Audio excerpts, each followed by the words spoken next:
रविवार के दिन जिस व्यक्ति की चमड़ी सफेद पड़ने लगती है और छोटे छोटे उसको सफेद चमड़ी पड़ते पड़ते शरीर सफेद पड़ने लगता है, तो उसके लिए भी महाराज शिव पंचायत में जो सूर्य नारायण जी बैठते हैं, उन सूर्य नारायण के चरणारविंद में खोपरे का जो तेल होता है उसको सामने रहकर कोलू से निकलवाना, या थोड़ा सा तेल पीस कर उसको कपड़े में दबा कर निकाल लेना, भले एक चम्मच निकले। सूर्य नारायण भगवान के चरणारविंद में वो तेल समर्पित कर कर उस तेल को रविवार के दिन चढ़ाकर शिव पंचायत से उठाकर शंकर भगवान को चढ़ाकर शिवलिंग पे चढ़ा हुआ तेल उंगली पर से निकालकर अपनी कामना कर कर शरीर को ठीक करने के लिए रविवार के दिन जो तन पर जहां जहां दाग हो वहां लगा लेते हैं महाराज, तो 15 से 20 दिन में वो दाग अपने शरीर के असली कलर में आना प्रारंभ हो जाता, पर शिव पंचायत में ही होता है महाराज, अपने स्वरूप में आना प्रारंभ। भगवान शिव ओघड़दानी त्रिकालदर्शी कैलाशी जहां सर्वस्व सुख के साथ बैठे, इसलिए परीक्षित सुखदेव जी महाराज के सामने कथा सुनने के लिए बट वृक्ष की छांव में गंगा के घाट पर शुक्र तीर्थ में कथा सुनने के लिए बैठे, तो सुखदेव जी महाराज ने राजा परीक्षित से पूछा था कि कथा किस कामना से सुनी जा रही। काशी नरेश, रामचरितमानस, काशी नरेश जब रामचरित मानस की कथा सुनने के लिए बैठे थे तो उनसे पूछा गया था कि आप कथा किस कामना से सुन रहे।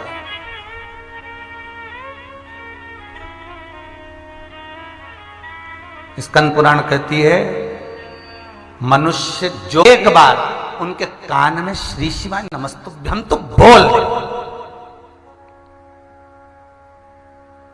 और जो श्री शिवाय नमस्तुभ्यम का जाप किया, आकर आप कभी बंसल हॉस्पिटल में आज या कल में जाकर देखना चाहें तो वो दोनों जिंदा हैं, केवल पांव की घुटने की हड्डी और हाथ की हड्डी टूटी है, जिंदा पड़े, जिनकी अंतिम सांसें चल रही है।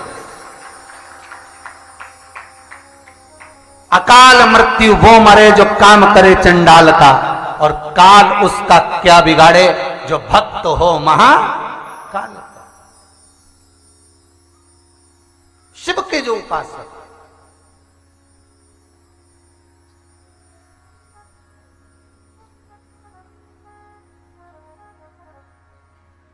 शिव की जो आराधना में डूबा हुआ है महाराज, आप लगता जरूर है कि बाबा ने कष्ट दिया, बाबा अगर कहीं थोड़ा बहुत हमें कष्ट आ गया, हमें तकलीफ आ गई हमारे कर्मों के अनुसार, लगता जरूर है।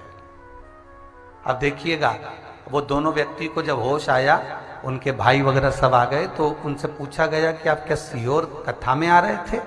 नहीं। सीहोर मंदिर आ रहे थे? नहीं। तो कहाँ जा रहे थे? तो कहा हमारी फ्लाइट थी भोपाल से, भोपाल उतरे, हमको उज्जैन जाना था महाकाल के दर्शन करने के लिए, हम वहां जा रहे। अब देखिए, तो ये फोन किसने करा होगा? होया बाबा महाकाल ही कहीं नहीं ना कहीं आया होगा, सूचना मिली होगी, दिल्ली से आए ये दो व्यक्ति का कौन है? जिसके भरोसे पर जा रहे हो उस महाकाल की नगरी में, जिसके भरोसे पर जा रहे हो उस विश्वनाथ की नगरी में, जिसके भरोसे पर जा रहे हो कुबेरेश्वर महादेव की नगरी में, जिसके भरोसे पर जा रहे हो उस काल अधिपति मेरे ओमकारेश्वर की नगरी में, संभालने वाला बस वही है। हम तो केवल निमित्त मात्र हैं कि हम कुछ कर रहे हैं।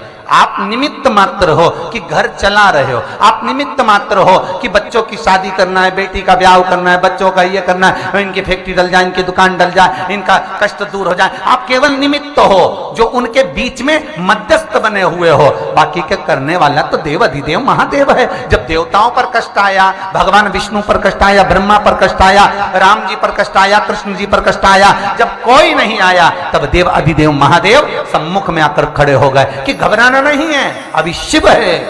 और जगत का बाप जो अमृत पिए वो देव, जो विष पी ले वो महादेव, तो जगत का बाप यहां पर है, तो क्या चिंता कर। और सबसे पहले देखो घर में जो होगा वही आएगा। बोलो सही है कि गलत है? भले बहू से तुम्हारी बात हो ना हो, सास लड़े झगड़े कुछ भी करे, पर बहू जो घर में रह रही है, एक पूना में रह रही है, एक मुंबई में रह रही, और तुम्हारे को तकलीफ आई तो सबसे पहले कौन आई? अरे बोलो जम के जरा, वही आएगी ना जो पास में है। भले कितनी भी नफरत हो, कितना भी दुश्मनी हो, पर पानी तो वही दे ही देगी। अब उसी तरह भगवान विष्णु रहते हैं वैकुंठ में, समझते जाना। ब्रह्मा जी रहते हैं ब्रह्मलोक में, इंद्र रहते हैं इंद्रलोक में, और मृत्यु लोक में पृथ्वी पर कौन रहता है? बोलो जम के, देव अधिदेव महादेव। क्योंकि मृत्यु लोक का अगर कोई देव है तो वो महादेव है। अगर तुम्हें कष्ट होगा, दुख होगा, तकलीफ होगा, सब बाद में, पहले अगर तुमने शिव को पुकार लिया, शंकर तुम्हारे सामने खड़ा मिल जाएगा। हर घड़ी, हर पल, हर क्षण उसी समय पर मिलेगा, उसी क्षण।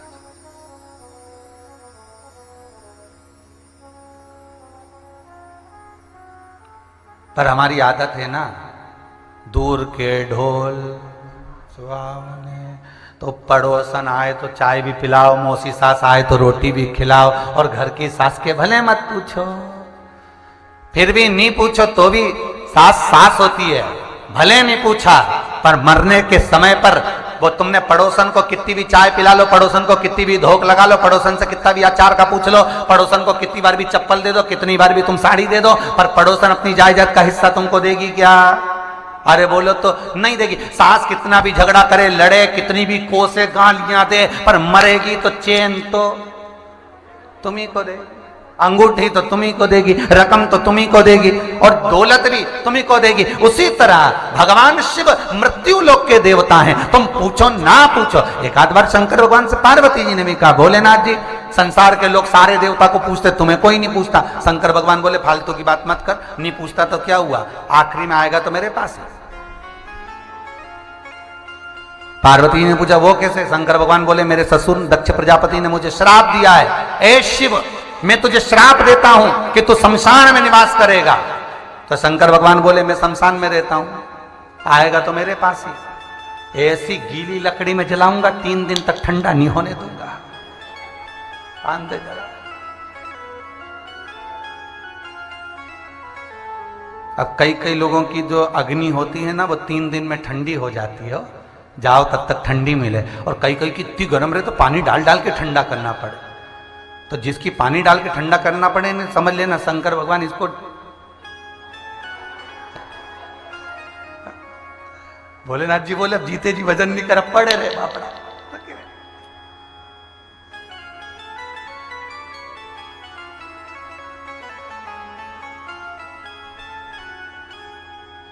और फिर आग लगाकर सब तीसरे के दिन लीप पोत के, कहां पे? शमशान में मटकी रख के, एक कुल्हड़ में चाय, अभी तक गिलास में पीती थी, अब मट्टी में, एक कुल्हड़ में दूध। एक बहू ने आवाज लगा के कही, वो वाली होटल का समोसा ले जाना। होटल ससुर जी को अच्छा लगता था, सास को हमारी जलेबी अच्छी, वो भी सब कंडा जला के होम वोम छोड़ दी, चल दिए। छोटा सा बच्चा चिल्ला के बोला पापा, पीछे दादाजी आ गए। जो पलट के देखा तो ये कुत्ता सब खा गया। सब अब कुत्ता में दादा ढूंढ रहे हो तो दादा में ही दादा को ढूंढ लेते।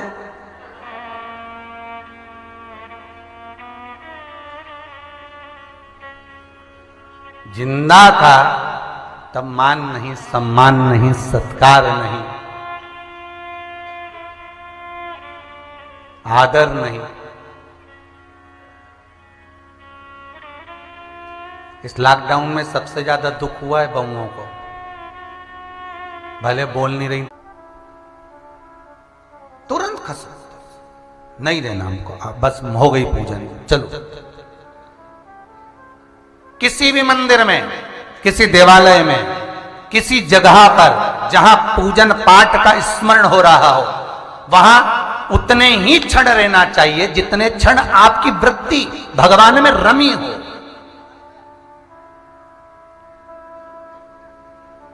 जितनी देर भगवान में रमी हो, उसके बाद में भगवान का तेरा आ गया, पट बंद हो गए, भगवान का सोने का समय आ गया, सब इधर उधर बैठ गए, जहां तेको वहां बैठे गप्पे मार रहे, रसगुल्ला खा रहे, कुछ बोल रहे, चाल रहे, कुछ भी बात हो रही, तो उसका भोग आपको भोगना। इसलिए दर्शन पूर्ण हुए, बाबा का दीदार करा, ठाकुर को हृदय में बिठाया, भोलेनाथ जी को मन में बिठाया, दर्शन को नेत्रों में लगाकर घर चले गए। फिर क्या हो रहा है वहां पर हमें कोई मतलब। उतनी देर तुम्हारी चित्तवृत्ति में शिव होना चाहिए। इसलिए जितनी भी आरतियां बनी हैं, सारी आरतियों में एक कामना छुपाई गई है। तन मन धन सब कुछ तेरा, स्वामी सब कुछ है तेरा, तेरा तुझको अर्पण, प्रभु का प्रभु को समर्पण, क्या लागे मेरा। अब ये लाइन होने के बाद जो अगली लाइन गाई, कितनी चतुरता में कामना जोड़ी गई। मात पिता तुम मेरे, शरण गऊं में किसकी, मतलब बाप की जितनी जागीर वापिस दे दो। आरती की कामना देखिए कितनी विचित्र है। एक तरफ करे तन मन धन, बोलो जरा, सब कुछ प्रभु सब कुछ तेरा तुझको, प्रभु का प्रभु को समर्पण, क्या लागे मेरा। ओम जय जग,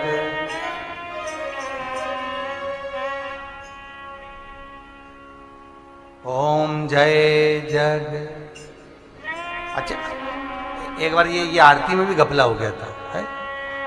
इंदौर में कथा करने गए, अपना पैलेस में कथा, और वहां पे हमने आरती गा दी, जय जगदीश हरे। तो एक अम्मा आगे खड़ी होके बोले जय कल्लू के पिताजी हरे। अब बहुत देर तक बोलती रही, तब आखिरी में हमने कहा हम जगदीश हरे बोले, कल्लू के पिताजी हरे बोले, बात ना रही। जब ऊपर आई ना बेलपत्र लेना, तब हमने पूछा क्यों रही भाई, ये तो बताइए, हम जय जगदीश हरे बोले तो कल्लू के पिताजी हरे बोले, ऐसा क्यों बोले? उनका नाम।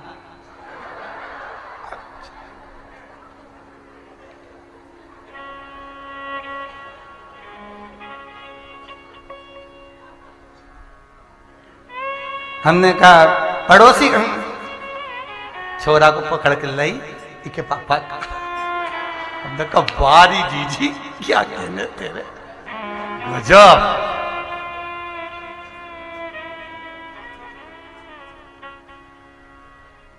अब ये पूरी एक लाइन पूरी हुई, फिर बाद में कह दिया मात पिता तुम।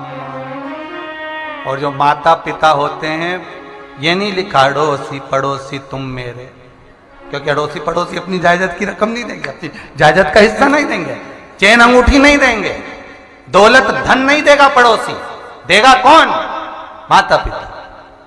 और बेटा कमाकर अगर बाप को दे भी देता है, बेटा कमाकर अगर मां को दे भी देता है, तो पत्नी को यह नहीं सोचना चाहिए कि तुम सब अपने माँ बाप को दिए जा रहे हो। अरे दे दो, डुकरिया कई छाती पे बांध के ले जाएगी, छोड़ के तो यही जाएगी, क्या टेंशन है, रखा देव। माँ, अब चलो चालू करो। मात पिता तुम मेरे, शरण गऊं। अब मैं किसी की शरण जा ही नहीं सकता, क्योंकि तुम्हारी पढ़ा हूं। बस भगवान भी सोचेगा कितना चतुर है रे। आरती लिखने वाले ने पूरी चतुरता रखी, कामना कहां छुपाई देख लीजिए, और पूरी कामना में आ गया, माता पिता से सब कुछ वापिस प्राप्त कर दिया। शिव कह रहे हैं, शंभु कह रहे हैं अगस्त बाबा से, कुंभज ऋषि से, कि मेरी कामना तो यह है कि मैं राम का दीदार करूं, दर्शन करूं, राम से मिलूं। और सती की कामना क्या है?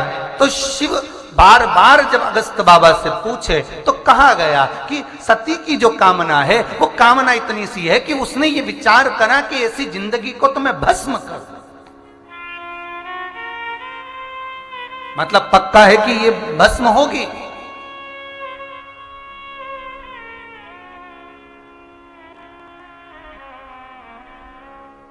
पक्का है ये भस्म हो, और कामना पूर्ण हो। इसलिए शिव की कथा में जितनी देर बैठो ना, तुम्हें जो अच्छा लगे, मन में लगे कि कथा का रसतत्व आनंदित है, मेरे को शंभु मिलेगा, शंकर मिलेगा।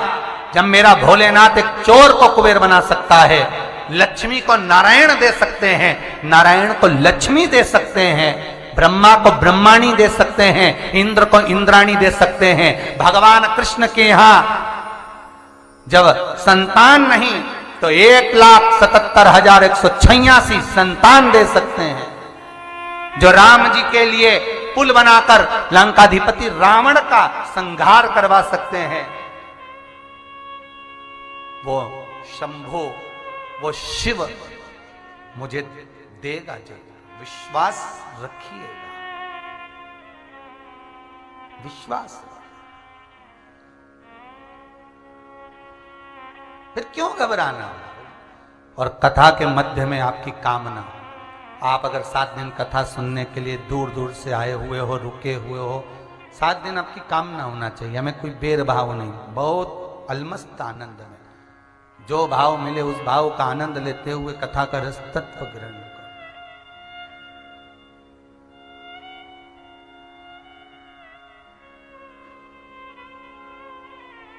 और जब शिव ने सुन लिया, सती आई जल पीकर, और माता सती जब जल पीकर आई, सती मैया जब बैठी,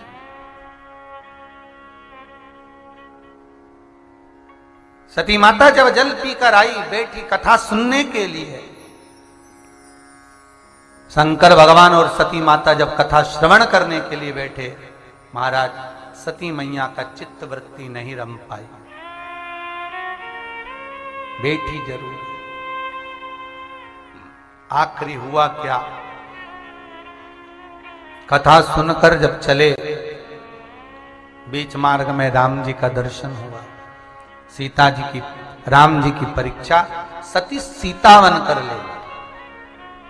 भगवान शिव ने सोच लिया ये ब्रह्म में डूब गई है, इसने परीक्षा गलत ली,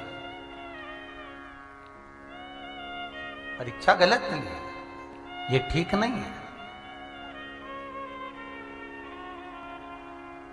ये अच्छा नहीं है।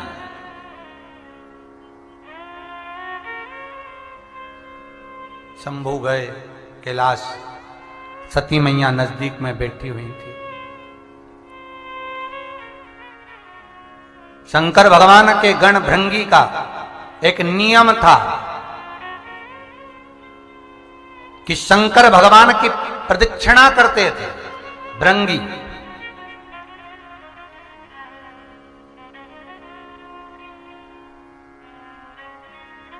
और शंकर भगवान की प्रदक्षिणा करना भृंगी का रोज का काम था।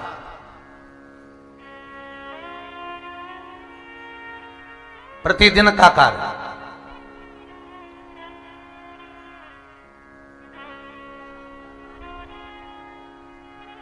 भगवान भूत बावन भूतेश्वर की आधी परिक्रमा तो बहुत समय के बाद चालू हुई। पहले शंकर भगवान की पूर्ण परिक्रमा ही होती थी। वो तो बाबा ने गलत निर्णय ले लिया था, और गलत निर्णय यह हो गया था कि बाबा शंकर ने गणेश और कार्तिकेय से कह दिया था जो पृथ्वी की परिक्रमा कर कर आएगा वो प्रथम गिनती में गिना जाएगा। कार्तिकेय मोर पर बैठ कर गए, गणेश जी महाराज चूहे पर बैठ कर गए। गणेश जी ने माता पिता की परिक्रमा कर ली, तो माता जगत जननी तो नेत्र बंद करके बैठी थी। शंकर भगवान ने देखा तो गणेश जी से पूछ लिया तू ये क्या कर रहा है? गणेश कहते हैं जल थल आकाश पृथ्वी सब तुम में है, इसलिए तुम्हारी परिक्रमा कर ली। पृथ्वी की पूरी परिक्रमा हो गई। तब तुरंत भगवान शंकर ने कहा गणेश मैं तुझे प्रथम गिनती में गिनने का वर प्रदान करता हूं। जैसे कहा जगत जननी उठकर खड़ी हो गई।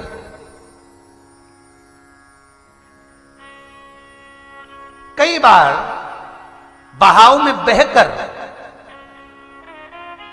पति कुछ निर्णय ऐसे ले लेता है कि बाद में खुद ही फंस जाता है।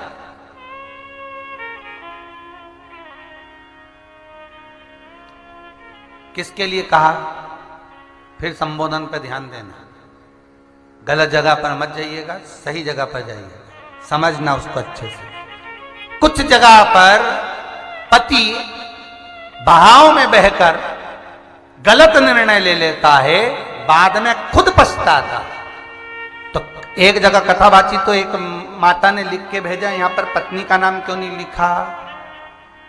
तुमने कहा कि पति बहाव में बहकर गलत निर्णय लेता है, तो पत्नी का क्यों नहीं लिखा? तो महाराज, पत्नी कभी बहाव में नहीं बहती और दूसरे को बहा देती, बहाव में नहीं बहती। सबसे ज्यादा पति और पत्नी में अगर कोई कमजोर होता है तो हृदय का कमजोर पति होता है। ध्यान देना, पत्नी भी होती है पर अंदर से थोड़ी जटिल होती है, वो धीरज रख लेती है और इतनी जल्दी वो बहती नहीं है।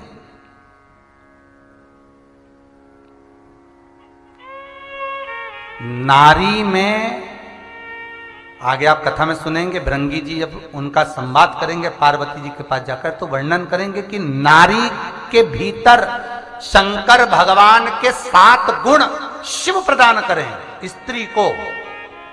पुरुष को शंकर भगवान ने 7 गुण नहीं दिए, पर स्त्री को 7 गुण दिए शंकर भगवान। आगे कथा में आएगा जब भृंगी पार्वती को शिवलिंग का निर्माण करवाएंगे उस समय पर।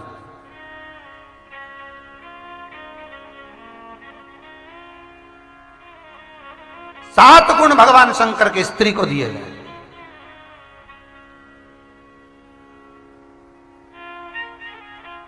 महाराज,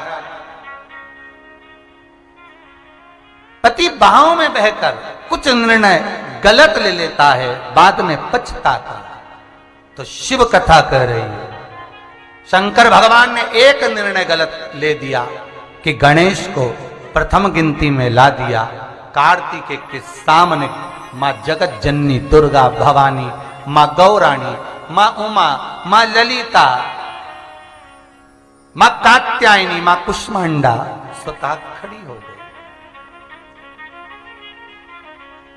और जब मां खड़ी हुई, कार्तिकेय ने आकर कहा, मां, पिताजी ने तो गणेश जी को प्रथम गिनती का वर दे दिया। हाँ, कार्तिकेय को गले से मां लगाती तो कार्तिकेय दूर हट गए। मां, आप कुछ बोली नहीं? जगत जननी बोली, बात तो वही है कि मैं सुनी तभी से तो खड़ी हूं। पिताजी ने कहा था जो पृथ्वी की पहले परिक्रमा कर कर आएगा वो प्रथम गिनती में आएगा। मैं पृथ्वी की परिक्रमा केवल पिता के वचन पर गया और मैंने वचन निभाया, और गणेश जी ने बुद्धि का परिचय देकर पिताजी की परिक्रमा कर ली, पर मैंने तो वाणी का वचन निभाया है ना। वाणी का वचन निभाया है मैंने।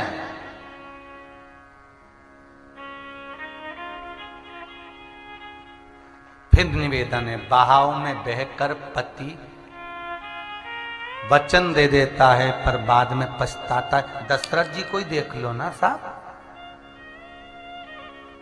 कितने सूर्यवंश की पताका को फैलाने वाले धर्मध्वज, वीर ध्वज श्री दशरथ जी महाराज इतने प्रबल योद्धा, इतने प्रखर योद्धा, जो केकई नरेश के यहां गए और वहां पर जब आक्रमण हुआ दशरथ जी पर, तो केकई नरेश की कन्या केकई ने आकर मात्र दशरथ जी जब मूर्छा खाए तो केकई रथ लेकर दूर भाग गई, और जब होश आया दशरथ जी को तो दशरथ जी ने कहा, तुमने मेरे प्राण बचाए हैं, वर मांगो, तुम्हें क्या चाहिए? कई कहती है, धरोहर में रख लो, बाद में लिया जाए। वो भाव में नहीं बैठे नहीं तो राम बन ही नहीं जाते। बस इसलिए सावधान।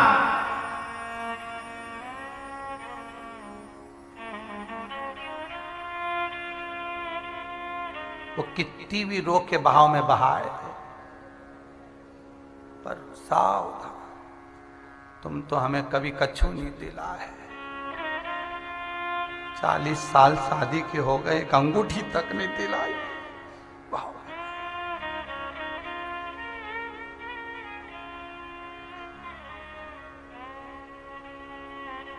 हमारा तो कहना ही नहीं मानते।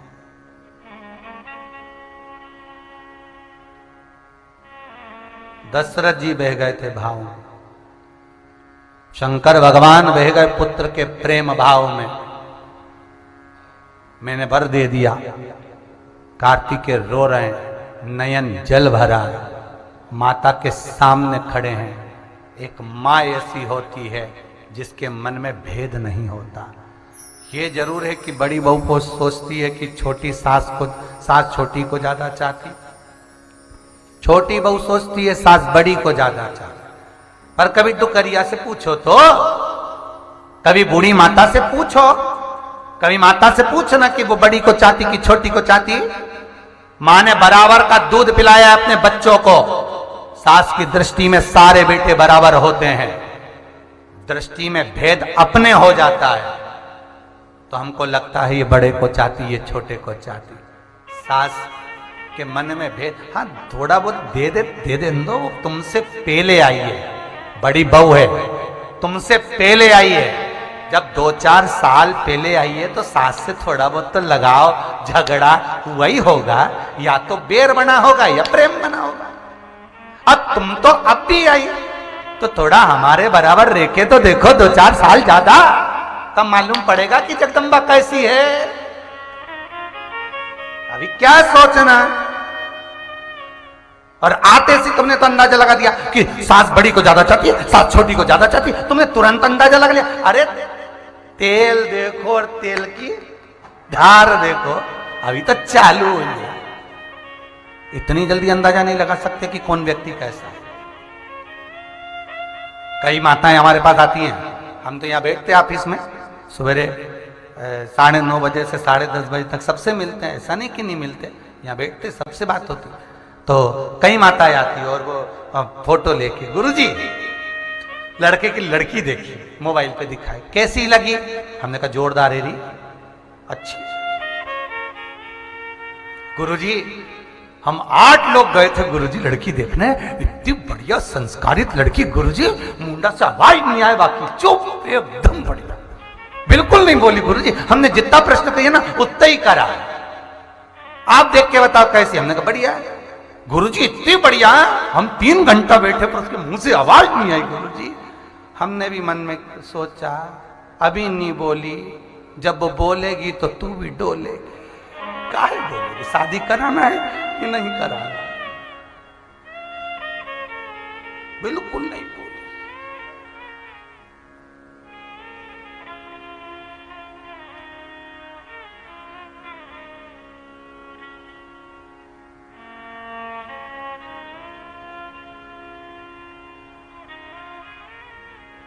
पहले के जमाने में बच्चों को डराते थे तो कहते थे बहू आया।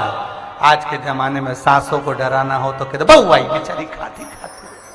अभी तो गई थी, कहां से आ गई? इतनी पहले के जमाने में लड़की डरती थी कि सास कैसी मिलेगी।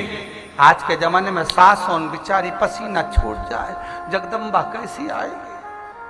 अब पहले 2-4 बहुएं होती थी, 4-5 लड़के होते थे, तो एक आध अच्छी आ जाए, एक आध गड़बड़ आ जाए तो साथ ले। अब ले दे के एक, और वो भी ऐसी निकल जाए, राम खजूर वाली चोटी बना दे। अब उधर सो, अब वो खजूर वाली चोटी बनाए ना तो मैं खजूर के पेड़ पे चढ़ा के, अब क्या करे? हे रे भगवान।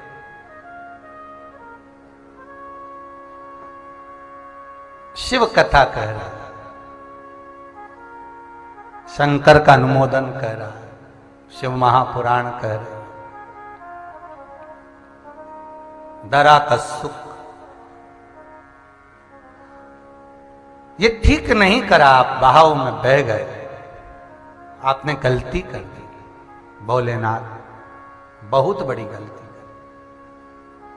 शिव जी पूछे ए सती, ए पार्वती, क्या गलती करी? पार्वती जी बोलती हैं गलती ये है, दोनों बेटे थे, दोनों क्रम से चले, वो परिक्रमा करने गया, आप भी परिक्रमा करने गए, पर उसने परिश्रम की परिक्रमा करी है और इसने बुद्धि की परिक्रमा करी। आपको दोनों के लिए बराबर सोचना था, पर आप विचार नहीं कर पाए, बहाव में बह गए। ए भोलेनाथ, आज यह गौराणी पार्वती आपसे वचन लेती हूं, आप मुझे वचन दो कि आज के बाद आपकी कभी पूर्ण परिक्रमा नहीं हो, और जो पूर्ण परिक्रमा करे उसने अपने जीवन काल में जितना पुण्य करा हो वो सारा पुण्य उसका समाप्त हो जाए। वर दीजिए भोलेनाथ। शंकर भगवान ने कह दिया तथास्तु। तो सती जब तक शिव के साथ में थी, उमा जब तक शिव के साथ में थी, ललिता जब तक शिव के साथ में थी, कात्यायनी जब तक शिव के साथ में थी, कुष्मांडा जब तक शिव के साथ में थी, चंद्रघंटा जब तक शिव के साथ में थी, तब तक पूर्ण परिक्रमा शंकर की होती थी। पर पार्वती के साथ में जब विवाह हुआ, गणेश लीला तब आई, तब से आधी परिक्रमा। तो भी कार्तिकेय महाराज आंखों में जल भरा था। तो मां का हृदय देखिए जरा, मां कैसी होती है। लोग कहते हैं कि माता कठोर होती है, पर मां का हृदय देखिएगा साहब, कि माता का हृदय कितना विचित्र होगा, कितना विचित्र। और माता का हृदय इतना कोमल था कि मां जगत जननी जगदम्बा, अंबा, मां दुर्गा, मां शेरों वाली, मां पार्वती भगवान शंकर से कहती हैं आप कुछ ऐसा कर दो जिससे गणेश प्रथम गिनती में गिने जाएं, तो मेरा कार्तिकेय भी उसके साथ में पूजा जाए, प्रथम गिनती में, प्रथम गिनती में ही पूजा जाए। ऐसा कुछ करा जाए, ऐसा कुछ किया जाए। शंकर भगवान ने कार्तिकेय को बुलाया और कार्तिकेय के ऊपर हस्त कमल रखकर शंकर भगवान ने उसको श्रीफल का रूप दे दिया। काय का रूप दिया? श्रीफल। श्रीफल मतलब नारियल। भगवान शिव ने कहा सुनो जगदम्बा, हे पार्वती, जहां जहां पर गणेश की पूजन होगी प्रथम गिनती में, वहां पर इस श्रीफल को पहले रखा जाएगा। इसलिए अगर कलश गणेश है तो उसके ऊपर श्रीफल कार्तिकेय को रखना जरूरी होता है, तब जाकर पूजन मंडप विधान पूर्ण होता है, तब पूर्ण होता है। ये श्रीफल बन गया। तो सती और शिव दोनों विराजमान थे और भृंगी उनकी परिक्रमा कर रहे हैं। भृंगी जब परिक्रमा कर रहे हैं तो भगवान शिव बोले ए भृंगी क्या कर रहे हो तुम? भृंगी बोले परिक्रमा। अब शंकर भगवान को लगा कि अभी तो सती कथा सुनकर आई है, और कथा सुनकर सती आई तो इसके मन में तो वैसे ही ये भाव आ रहा है कि कहां में कथा सुनने चली गई, अगर भस्म हो जाती तो श्रेष्ठता थी। और ऊपर से ये भृंगी लगा तो केवल मेरी परिक्रमा कर रहा है। तो शंकर भगवान ने भृंगी को बुलाकर कहा, रे भृंगी एक काम करो, अगर तुम्हें परिक्रमा करना है तो शिव और सती दोनों की करो, शिव और शक्ति दोनों की करो। नहीं नहीं नहीं, मैं तो केवल आपकी परिक्रमा करूंगा। ये भृंगी के शब्द, मैं केवल आपकी परिक्रमा करूंगा और मैं सती माता की परिक्रमा नहीं कर सकता। यह आद्य शक्ति जगदम्बा है, ये आद्य शक्ति जगदम्बा की परिक्रमा मैं करूं, ये मेरे बस का नहीं।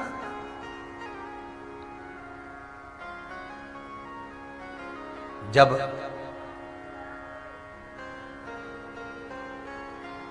पति मार्ग से भटकता है,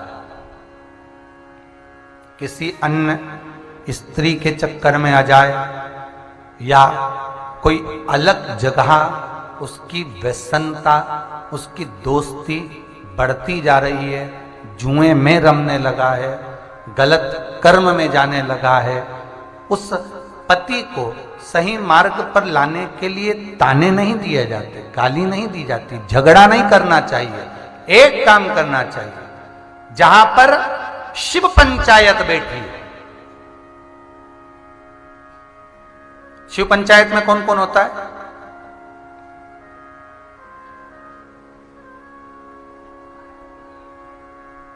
हैं? पार्वती जी, गणेश जी, नंदी, कार्तिक, ये तो शंकर जी का परिवार है। पंचायत कहां से आ गई?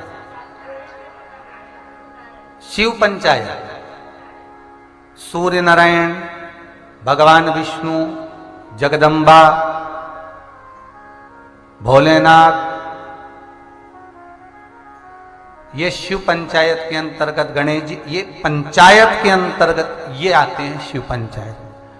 तो शास्त्र कहता है जिस मंदिर में शिव पंचायत बैठी हो, उस मंदिर में देवी जी के सामने एक पान के पत्ते पर अपनी कामना कर कर पति जिस नारी या किसी के चक्कर में फंसा हो, उसका नाम लेकर, पति का नाम लेकर, एक पान के पत्ते में देवी के सामने माखन रख दो, दूसरा पत्ता मंदिर के पीछे, उसमें भी माखन रख दो।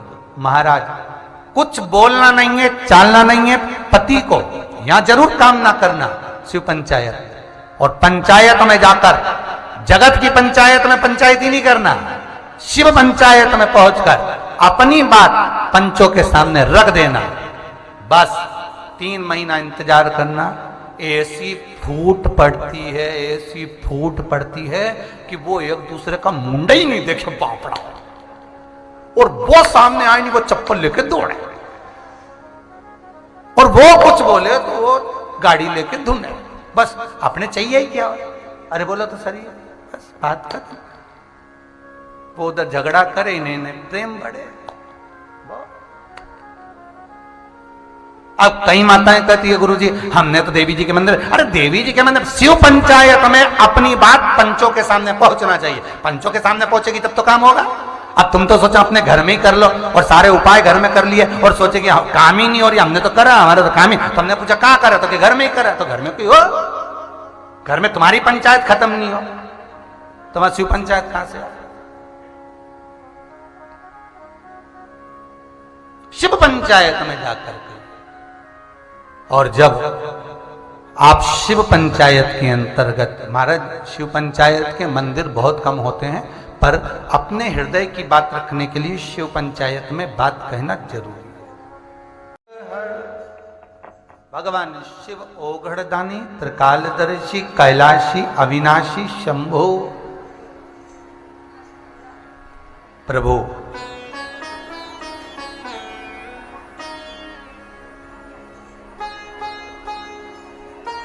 आप स्वयं सती और शिव जहां बैठे हैं, शक्ति और शिव जहां विराजमान है, कहा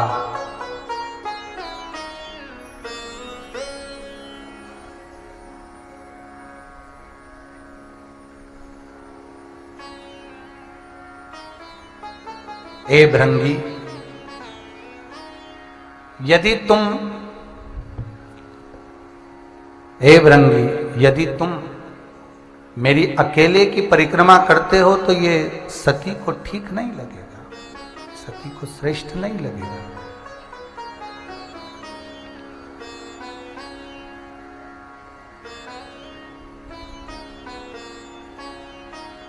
एक काम करो भृंगी, कि तुम शिव और सती, शिव और शक्ति दोनों की परिक्रमा करो। भृंगी ने मना कर दिया, नहीं नहीं नहीं, मैं परिक्रमा करूं तो आपकी ही करूं। आद्य शक्ति मां जगत जननी जगदम्बा की अगर मैं परिक्रमा करता हूं तो वो श्रेष्ठता नहीं होगी।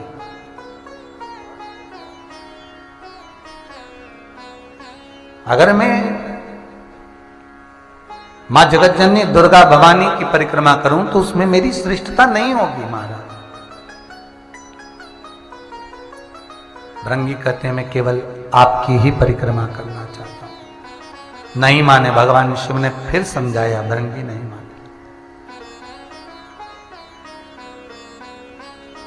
तो सती को बुरा लगा।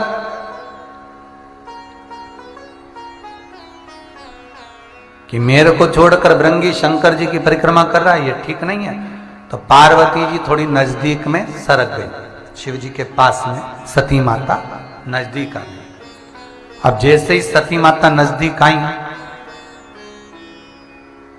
तो भृंगी को लगा कि अब परिक्रमा कैसे होगी, मैं तो इधर से निकल कर जाता तो शंकर जी की परिक्रमा हो जाती, अब करा क्या जाए। तो भृंगी ने ले लिया एक भंवरे का रूप। अब इतना बड़ा रूप रखकर तो बीच में से नहीं जाया जा सकता, तो भंवरा बनकर जाऊंगा तो बीच में से परिक्रमा कर कर निकल जाऊंगा।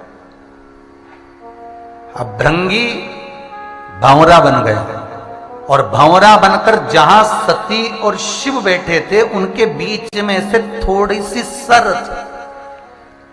भंवरा बनकर उसमें से निकलने लगे।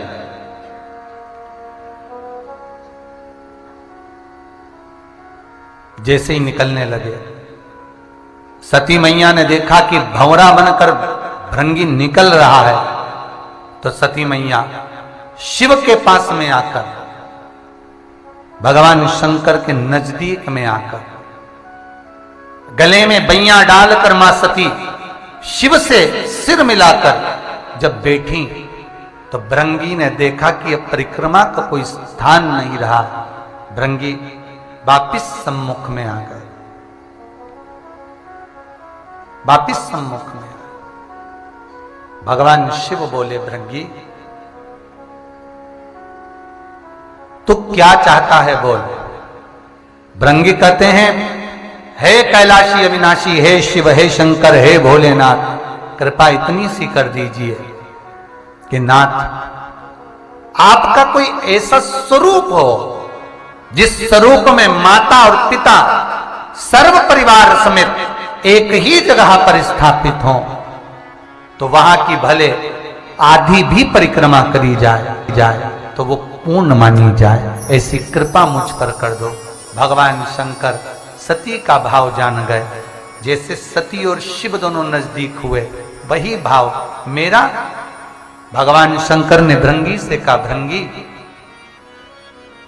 जैसे सती माता मेरे नजदीक में आई है, ये सती तो जलकर भस्म हो जाएगी, पार्वती के रूप में जन्म लेगी, तब भृंगी मेरा एक स्वरूप का दर्शन मैं तुझे कराता हूं सती माता के सम्मुख में,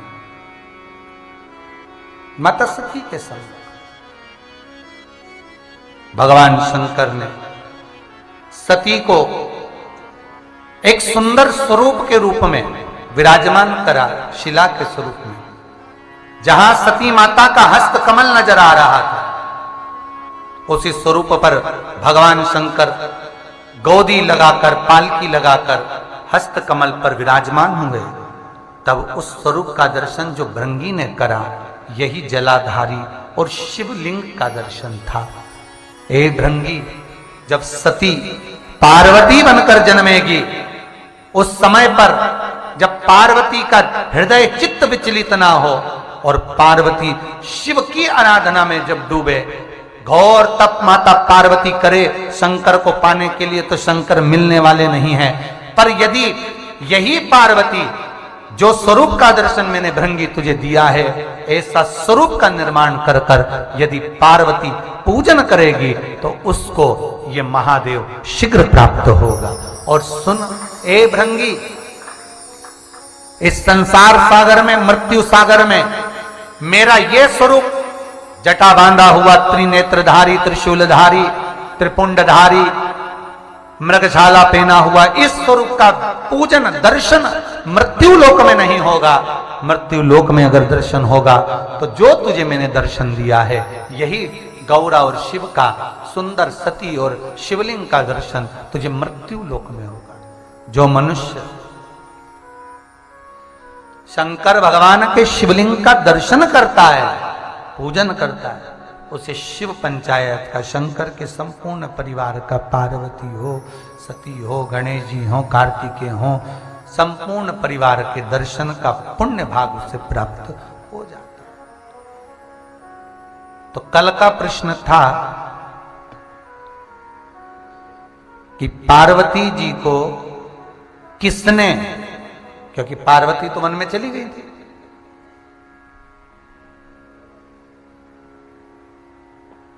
पार्वती मैया तो चली गई। उन्होंने तो देवऋषि नारद के मुख से सुना था कि अगर ये शिव का स्मरण करे, शंकर का अनुमोदन करे, शिव का रसतत्व ग्रहण करे, शंकर की पूजन करे, शंकर का नाम जाप स्मरण करे, तो इसे शिव मिल जाए। नहीं तो पति तो मिलना है, भस्मी रमाने वाला, जटाजूट बांधने वाला, मृगशाला पहनने वाला, तो जाए। 6 वर्ष की आयु में मां जगतजननी जगदम्बा माता पार्वती 6 वर्ष की आयु में वन में जाकर शिवलिंग का निर्माण कर कर भगवान शंकर की आराधना कर। कौन बनाना सिखा रहा? आपको ज्ञात होना चाहिए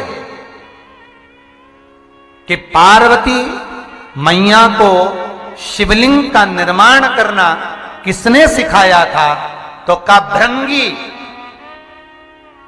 स्वतः एक ब्राह्मण का रूप रख कर आए थे, और भृंगी देव ने, भगवान शिव के गण भृंगी ने,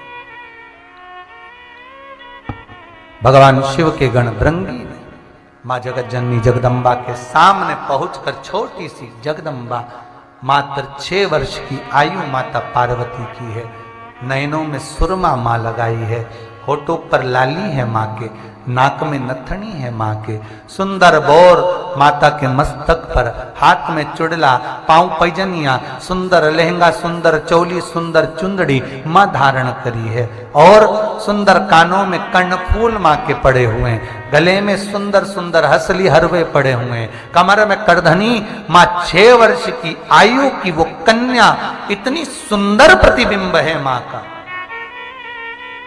इतना सुंदर।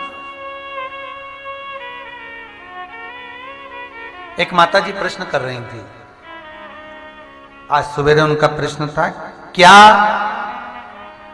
कुंवारी कन्या शंकर भगवान के शिवलिंग का पूजन कर सकती है? शिव महापुराण, स्कंद पुराण, सारी पुराण कहती है पार्वती मैया मात्र 6 वर्ष की थी। बांस, बांबू जब तक गीला रहता है उसको कैसे भी नमा सकते हो, और बांबू बांस जब सूख गया उसको नमाओगे तो टूट जाएगा। बच्चों को संस्कारवान बनाना है, बच्चों को संस्कारित बनाना है, तो जब तक वो बाल्यावस्था में हैं, छोटे हैं, उस समय पर उनको संस्कारित बनाया जा सकता है। और बच्चे जब अपनी उम्र पर आ जावे, एक अवस्था बढ़ती चली जावे, 10th क्लास में आए, 12th क्लास में आए, धीरे धीरे वही बच्चा 8th क्लास तक रहता है तो तुम्हारी सुन लेता है, 9th तक भी रहता है तो तुम्हारी साध कर सुनकर चलता है, 10th क्लास में आता है, मित्र दोस्त बढ़ते हैं तो उसको ये लगने लगता है मेरा मान सम्मान हो, 4 दोस्तों के सामने मेरे माता पिता चिल्लाए ना, कोई आवाज ना लगाए, घर के नाम से ना पुकारें। 12वीं क्लास तक आता है तो और उसकी पोजीशन बढ़ने लगती है नवयुवक बच्चों के साथ में। फिर कॉलेज में आता है, जो उसको घर के नाम से पुकारता है उससे बात करना बंद कर देता है। घर में ज्यादा चिल्ला चोट करते हैं तो बात करना बंद कर देता है, दोस्तों को समझ देता है, दोस्तों को मोबाइल पर लगे रहता है, मित्र दोस्तों से बात करता है, घर के लोगों से बात नहीं करता। बाहर रहेगा तो इतना खुश रहेगा, फुल एंजॉयमेंट जिंदगी जिएगा। घर के अंदर ऐसा आएगा जैसे लोगों ने 4 जूते मारकर भेज दिया है।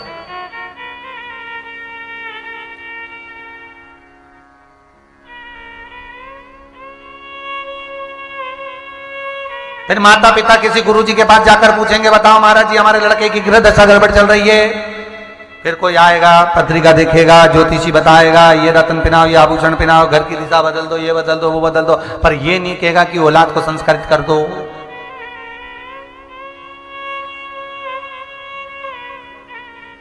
बच्चों को कार दिलाने की जगह संस्कार दिलाओ। कार दिलाओगे तो बच्चे बेच कर खा जाएंगे, संस्कार दिलाओगे तो बच्चे कारों की लाइन लगा देंगे। अगर संस्कार हैं तो कार शोभा देती है। महाराज,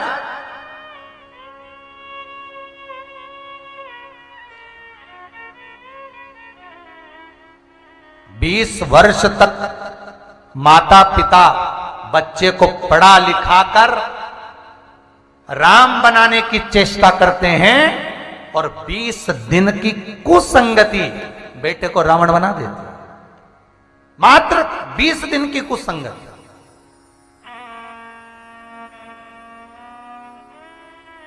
दो बच्चों को संस्कार दो।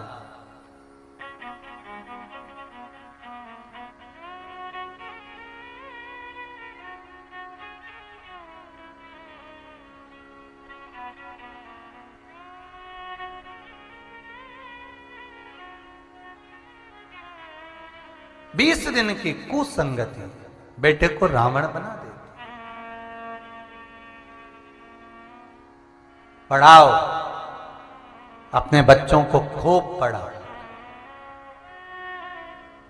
विद्यावान बनाओ, खूब doctor, engineer, CA, commissioner, collector, SP, नेता, मंत्री, संतरी, जो बनाना सब बनाओ। पर हाथ जोड़ निवेदन है, अपने बेटे को सबसे पहले संस्कारित बनाओ। ये सब बन भी जाएगा, संस्कार नहीं होंगे तो रोटी कौन ला कर देगा, सेवा कौन करेगा। खूब पढ़ाओ दिल से। भगवान ने धन दिया हो तो बच्चों को अच्छा पढ़ाना चाहिए। बेटा हो चाहे बेटी, खूब दिल से पढ़ाओ, खूब पढ़ा, पर थोड़ा संस्कार। है बेटा, चलो लोटा भर के पानी लो, शिव जी के मंदिर जाओ, उठाओ जल, सूर्य नारायण भगवान को अर्घ दो, सिर पे तिलक लगाओ। अरे मम्मी कोई फैशन, सिर पे तिलक लगाओ। सबको प्रणाम करो।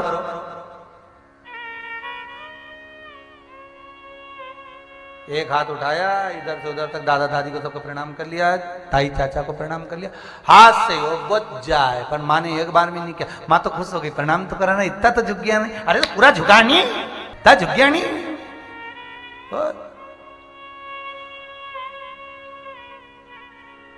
इतने में खुश हो गई हो, मेरा बेटा तो इतना झुक गया। अरे पूरा झुका, अभी उम्र है। घुटने टिकवाओ, प्रणाम करो, नमन करो। क्या झुक गया, झुक गया, इतना झुक गया।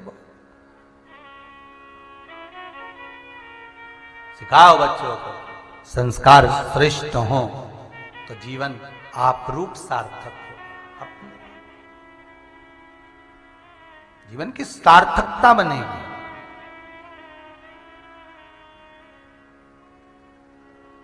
और जब जीवन की सार्थकता सिद्ध हो महाराज, तब आनंद की अनुभूति आप रूप हो। भृंगी एक ब्राह्मण का रूप रखकर मां जगत जननी जगदम्बा पार्वती जो 6 वर्ष की हैं, उनको ले जाकर शिवलिंग का निर्माण करना, पार्थिव शिवलिंग कैसे बनाया जाता है वो बताए। अब शास्त्र कितनी सुंदर बात कह रहा है। स्कंद पुराण कहती है और लिंग पुराण कहती है। लिंग पुराण के अंतर्गत कहा भगवान विष्णु को शिवलिंग का निर्माण करना भृंगी ने सिखाया। ब्रह्मदेव, अग्निदेव, सूर्य नारायण, इंद्र, लक्ष्मी, ब्रह्माणी, ये जितने देवता हुए, सारे देवताओं को अगर शिवलिंग का निर्माण करना बताया तो स्वयं भृंगी देव ने बनाया। स्वयं बन भगवान शंकर के गण भृंगी निर्माण कैसे किया, पार्वती को बताया। हे जगत जननी जगदम्बा, पार्वती के सम्मुख में भृंगी देव आए। थोड़ी सी बालू, थोड़ी सी मिट्टी लाए। बालू और मिट्टी का मिलन कर कर केवल मिट्टी का शिवलिंग नहीं बनता, उसमें थोड़ी सी बालू या कंकर उसमें होना चाहिए। क्यों? ये लिंग पुराण कहती है कि मिट्टी के अंदर बालू या कंकर एक छोटा सा इसलिए डाला जाता है, अभिषेक करते समय जब पूरा शिवलिंग पानी में गल भी जाए, कहीं से खंडित भी हो जाए, उसमें जो बालू डली हो, कंकर डला हो, कंकर तो पत्थर का होता है, वो खंडित नहीं हो सकता, वो गल नहीं सकता। इसलिए कंकर को शंकर मानकर अगर पानी भी चढ़ता रहा तो पूजा स्वीकार करी जाएगी। इसलिए पूर्ण मिट्टी नहीं, उसमें बालू हो, कंकर हो, थोड़ा सा। और बहुत सीखने वाली बात है महाराज जी, बहुत प्रेम से सीखिएगा। शिवलिंग का निर्माण कई लोग आज भी करते हैं। शिवलिंग का निर्माण मिट्टी लिया, बना लिया और पानी चढ़ाया, फिसल गया शिवलिंग, या तड़क गया, या कहीं खंडित हो गया, तो मन में आ गया बताओ हमने तो शिवलिंग बनाया था, खंडित हो गया, ये तिड़क गया या गल गया, हम तो पानी चढ़ाए तो वो पूरा गल चुका है। तो उसमें एक कंकर हो या उसमें बालू की रेत हो, रेत में ढेर कंकर होते, बालू रेत में ढेर कंकर होते, कोई तो कंकर साबुत रहेगा, कोई कंकर पर भी अगर जल चढ़ा तो शिव है।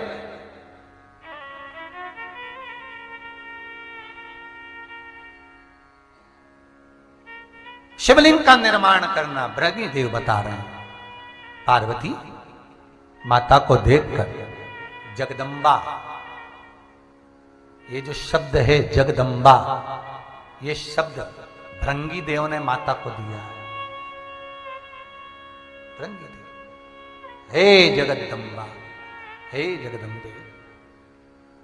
एक सुंदर पत्ता रखकर उस पर सुंदर भगवान स्वरूप सती का भाग निर्माण कर कर जलाधारी बनाकर, उत्तर की ओर जलाधारी का मुख रखकर, फिर शिवलिंग के रूप का निर्माण कर कर जो शिवलिंग को पधराता है उसके पूजन का विधान बताया कि चाहे पार्थिव शिवलिंग का निर्माण करो,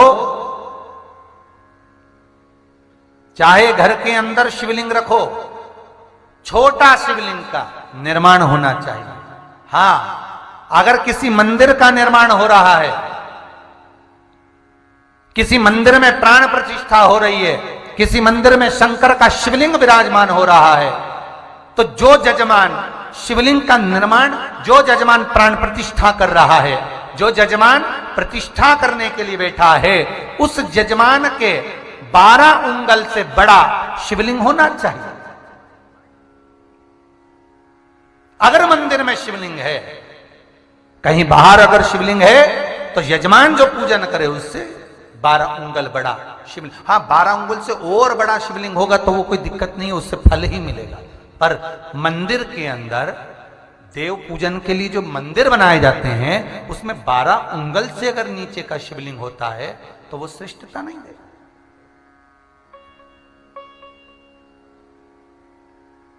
12 उंगल से बड़ा शिवलिंग का फिर निर्माण करो महाराज। उससे बड़ा होगा चल जाएगा, उससे और बड़ा होगा चल जाएगा, पर उससे छोटा जो जजमान प्राण प्रतिष्ठा कर रहा है, जो जजमान प्रतिष्ठा कर रहा है, तो पंडित भी कर देते हैं, ब्राह्मण चतुर कर देते हैं, ये शिवलिंग छोटा है, इतना बड़ा नहीं चाहिए, उससे बड़ा होना चाहिए।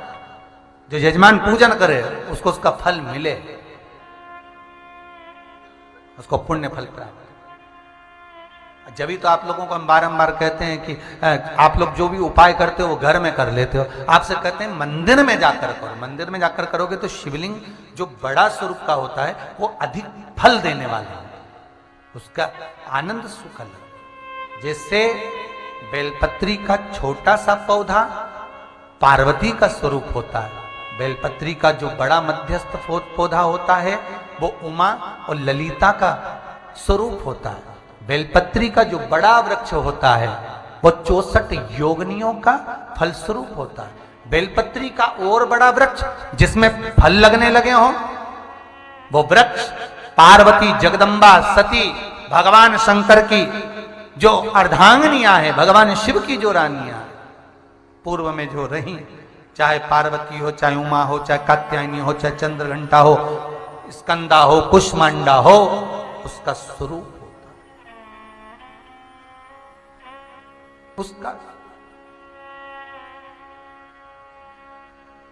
महाराज एक प्रश्न यहां आया है, महाराज जी पोते को सफेद स्किन का प्रॉब्लम है, हमने उपाय करा, उससे स्किन वापिस तो आ गई थी पर फिर वापिस श्वेत हो रही है उपाय के अनुसार। हमने कर तो लिया था, फिर वापिस अपने कलर में आ भी गई थी वो, फिर तो निवेदन इतना सा है कि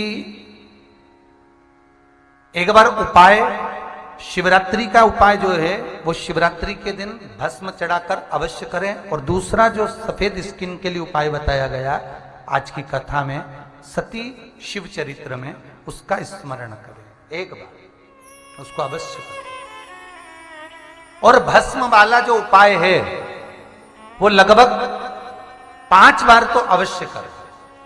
भस्म वाला जो पहले यूट्यूब पर डला हुआ है, कई माताएं आती हैं कहती गुरुजी हमें आपसे कुछ पूछना है। हमारा निवेदन केवल इतना है, इस व्यासपीठ से जो बता दिया वो कथा में डला हुआ है, आप यूट्यूब पर निकालो, हमारे पेज पर जाओ और उसको सब्सक्राइब कर कर उसको निकाल कर देखो और उसके अनुसार करो।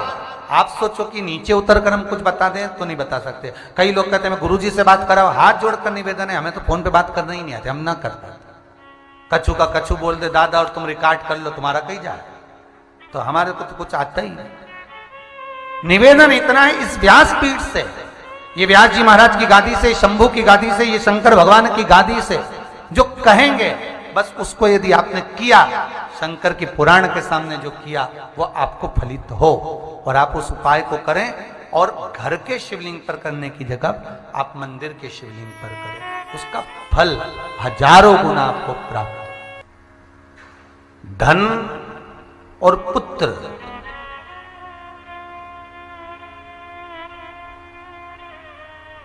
धन और पुत्र तो एक पापी के घर में भी होते हैं,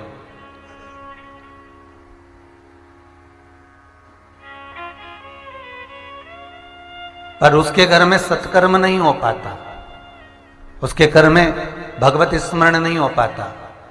पुत्र भले उसके घर में जन्म ले लिया पर वो पुत्र उसके धन को ही कहीं ना कहीं ऐसा वेश्यावृत्ति में, जुए में, मदिरापान में, मांसाहार में, गलत काम में, डब्बे में, मार्केट में कहीं ऐसा लगाएगा कि उसको चूना लगा देगा, नष्ट कर देगा। और धन और पुत्र एक सत्कर्मी के घर में, एक भजनावली के घर में, एक भक्त के घर में भी होते हैं, पर वो धन को कहीं अतिथि के आदर में, सम्मान में, सत्कार में, पुत्र को उसके चरणारविंद में रमा देता है। तो शरीर तो बारंबार मिल जाएगा, अभी हो सकता है ये योनि मिली, अगली और कोई सी भी योनि मिल जाए, कोई भरोसा है क्या?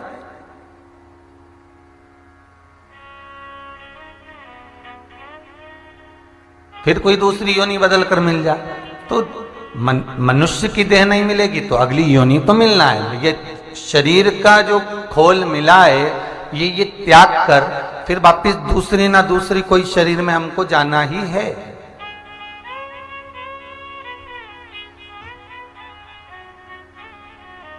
पर 84 लाख योनियों में केवल एक मनुष्य की योनि ही ऐसी है जिसमें हम भगवान का भजन कर सकते हैं, जिसमें हम कथा स्मरण कर सकते हैं। और उसके बाद जितनी योनियां मिलेंगी, कहीं हम स्वान बन रहे हैं, कहीं हम सुंगर बन रहे हैं, कहीं पक्षी बन रहे हैं, कहीं पशु बन रहे हैं, कहीं जलचर, कहीं थलचर, कहीं वायुचर, ना जाने कितनी कितनी योनियां काटने के बाद जो ये मानव का शरीर मिला है, और मानव का शरीर छूटने के बाद फिर जो योनियां मिलने वाली है उसकी कोई गारंटी नहीं है कि तुम उसके बाद में, इस मनुष्य शरीर के बाद में भगवत भजन कर पाओ ना कर पाओ।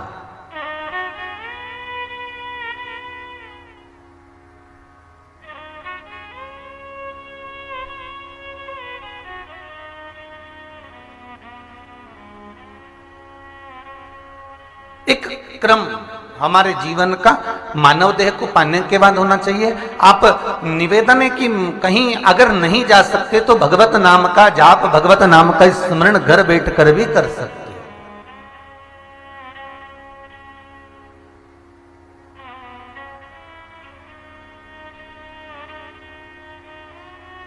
एक पत्नी पति को रोज ताने देती थी, आड़ा टेढ़ा बोलती थी, खूब आड़ा टेढ़ा बोले, खूब ताने दे।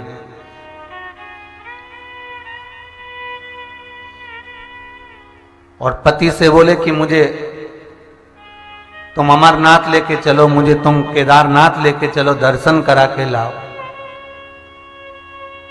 तो पति ने पूछा काय के लिए जाना चाहती है अमरनाथ व केदारनाथ? तो कि वहां महादेव जी बैठे हैं, उनका दर्शन करूंगी, पुण्य कमाऊंगी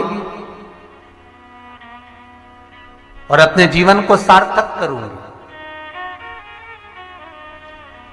अब ये बताओ री जीजियों कि पति से तो आड़ा टेढ़ा बोले, अपशब्द बोले, ताना दे, रोज की कोसे, गालियां दे, और मां केदारनाथ जी दर्शन करने जाए तो महादेव मिलेगा?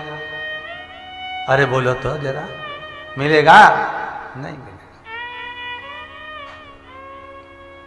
मां शिव कैसे मिलेगा? वहां भगवान कैसे प्राप्त होगा? हम केदारनाथ जी की तो छोड़ो, अमरनाथ जी की तो छोड़ो, हम तो अपने घर की देख लो।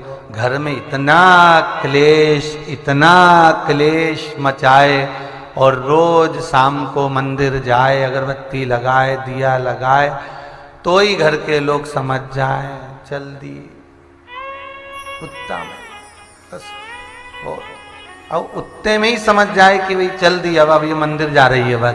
अब बताओ इतना क्लेश मचाए, रोज का झगड़ा करे, रोज का प्रपंचा करे और मंदिर में जाए न भगवान को दिया बत्ती लगाए, तो भगवान कोई राजी होए?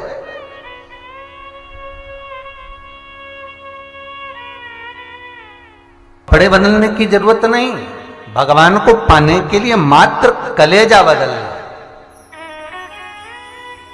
कपड़ा कौन से कलर का पहने हो, कपड़ा किस तरह का पहने हो, भगवान वो नहीं देखेगा। अंतिम समय में तो एक ही कपड़ा सफेद या लाल उड़ा दिया जाता है, भेज दिया जाता है, और वो भी शिव के धाम में जाने के बाद, शमशान में पहुंचने के बाद वो भी उतार दिया जाता है,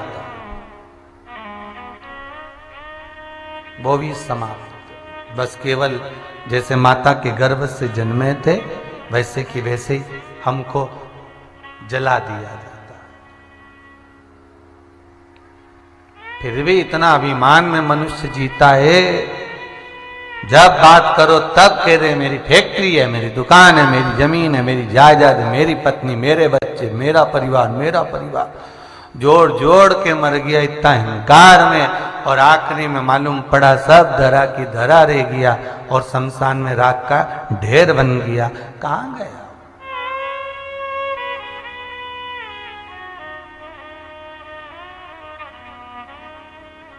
बचपन खेल में खोया, जवानी नींद भर सोया, बुढ़ापा देख कर रोया, सिराने मौत हंसती है।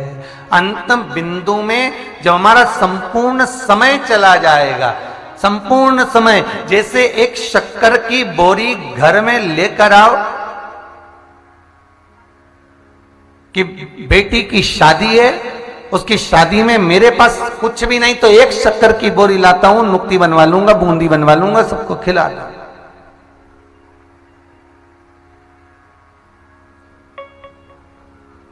और मालूम पड़े शक्कर की बोरी रखी थी कि बारात आएगी तब बूंदी बनाऊंगा, और उस बोरी में चूहे ने छेद कर दिया, और जो मेहमान आया उनमें उंगली डाल डाल ने शक्कर निकाल निकाल के खा गया। और जब बारात आई तो शक्कर की बोरी तो खाली हो गई, और खाली भी हो गई तो उस बोरी पे किसी ने अपने छोरा छोरी को सुला दिया, और छोरा छोरी के तो सुलाया, वह बोरी पे छोरा छोरी ने गंदगी भी कर दी। और पति बोला पत्नी से, हलवाई आ गया है, कल बारात आने वाली है, लाओ शक्कर की बोरी कहाँ है? पत्नी बोली वो तो है पति बोले शक्कर की बोरी, तो ये कहीं नमक की है, ये तो शक्कर की।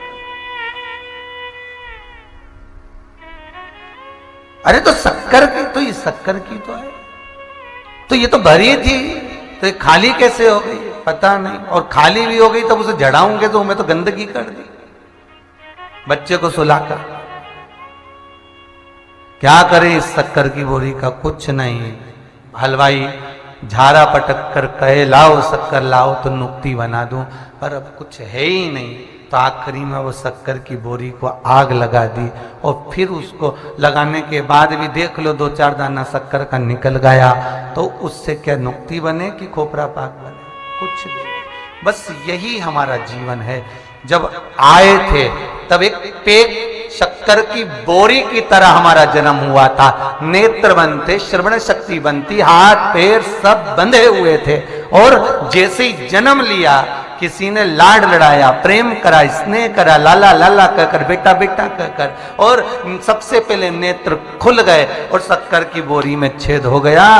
और बचपन से लेकर मरे तब तक इस शक्कर की बोरी की 21,600 श्वास जो प्रतिदिन निकल रही थी, उसको परिवार के लोग धीरे धीरे धीरे धीरे सब खा गए।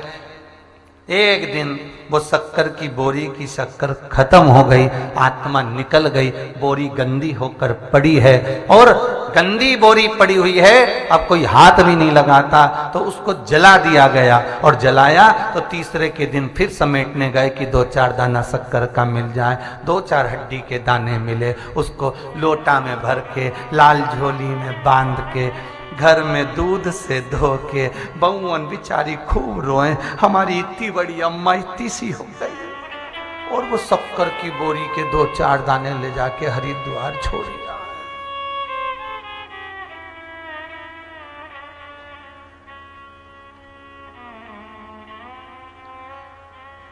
जब तीसरे के दिन खारी समेट के लाए नहीं होती थी हड्डी के टुकड़े, तो शमशान में लोग बड़ी विचित्र बात करते हैं, अम्मा की खोपड़िया मिल गई, इतना बड़ा टुकड़ा अम्मा की खोपड़िया का है। फिर कोई कहे अम्मा की उंगली रख लो, लाल वाली झोली में रखो।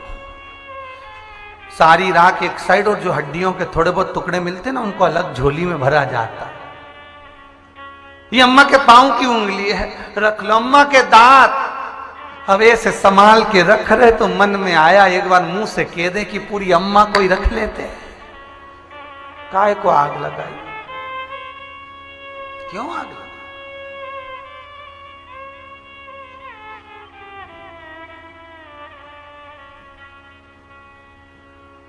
जब चली गई तो 1 मिनट की देरी नहीं करी। जब आसपास में से चाय भी बन के आ गई, और इतना इतना पल्लू डाल के अंदर ही ढसक, अंदर ही पी भी गई। और अम्मा में आग, हंसो मती, ऐसा ही होगा, अपन जावेंगे तो चाहे हम हो चाहे तुम हो, सब जल रहे होंगे और बहुवन चाय निपटा रही होगी। और जितना टीवी के सामने सुन रहे हो, मोबाइल पे सुन रहे हो, अच्छे से सुन लेना, तुम्हारा भी यही होगा जो हमारा होगा।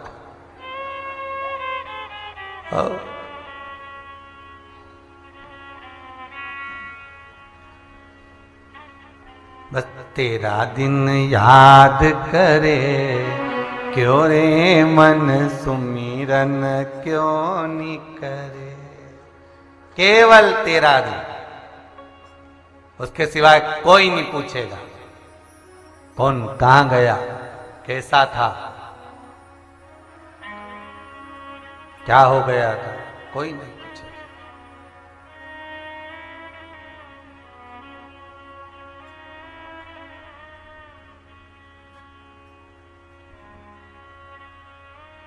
और वो दिन निकलते जा रहे।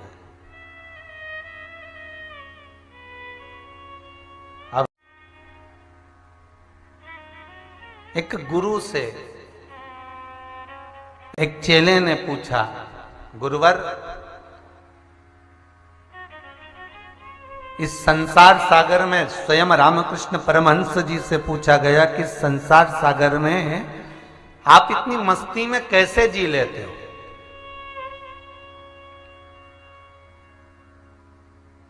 तो रामकृष्ण परमहंस जी ने कहा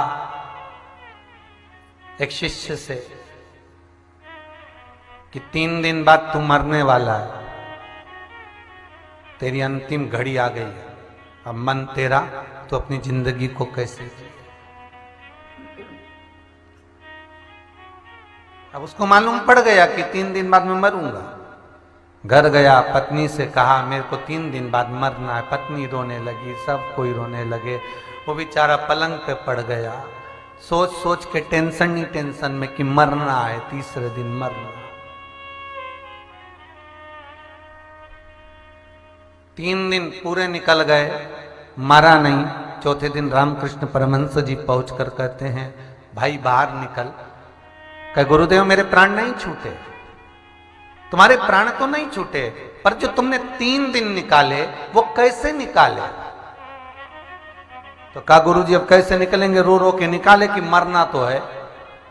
बस रामकृष्ण परमहंस जी कहते हैं कि जिस दिन मनुष्य का जन्म होता है, पहले भी कथा में कहा, माता के गर्भ से जब बच्चा जन्म लेता है, उसकी जब नाल कटती है, नाल कटने के समय पर उसकी मृत्यु की तारीख, तिथि, दिन, घड़ी, पल, स्थान निश्चित कर दिया जाता है कि तू इतनी तारीख को इतनी बजे इस जगह पर तेरे प्राण छूटेंगे। जब मृत्यु सिर पर चल रही है और मालूम है कि मरना तो है, आज नहीं तो कल, तो अपनी जिंदगी को क्यों रोके निकाले साहब? अपने जीवन को प्रसन्नता में निकालिए। भगवान शिव का स्मरण करते हुए, भगवान शंकर का अनुमोदन करते हुए, शिव नाम का जाप करते हुए, भगवान शंकर के चरणारविंद का रस तत्व ग्रहण करते हुए, भगवान देव अधिदेव महादेव का चरणारविंद का रस तत्व ग्रहण करते हुए जब ये मनुष्य की देह निकलती है, तो फिर हमारे किए गए जितने कर्म हैं, जितने पाप हैं, भगवान शंकर के चरणारविंद का रस तत्व करने से वो समाप्त हो जाते।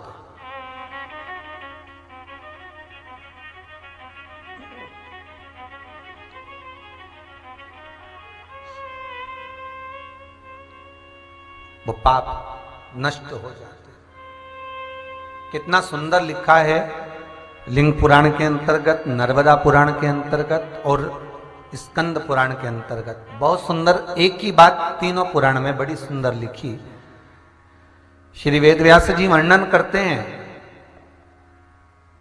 श्री वेदव्यास जी वर्णन करते हैं कि जिस समय हमारी चित्त वृत्ति में, हमारे मन में ये भाव प्रकट हो जाता है, जिस समय हमारे मन में ये भाव प्रकट हो जाता है कि हमें शिव के द्वार जाना है, शंकर के द्वार पर जाना है, शंकर की चौखट पर जाना है, शिव के द्वार पहुंचना है, जिस समय हमें यह ज्ञात हो जाता है कि हमें शंकर के द्वार, शंकर की चौखट पर पहुंचना है, शिव महापुराण के अंतर्गत स्कंद पुराण, लिंग पुराण और नर्मदा पुराण कहती है, उसी समय पर से व्यक्ति के माथे पर जो काल मंडरा रहा होता है, वो काल अपना रास्ता बदल लेता है।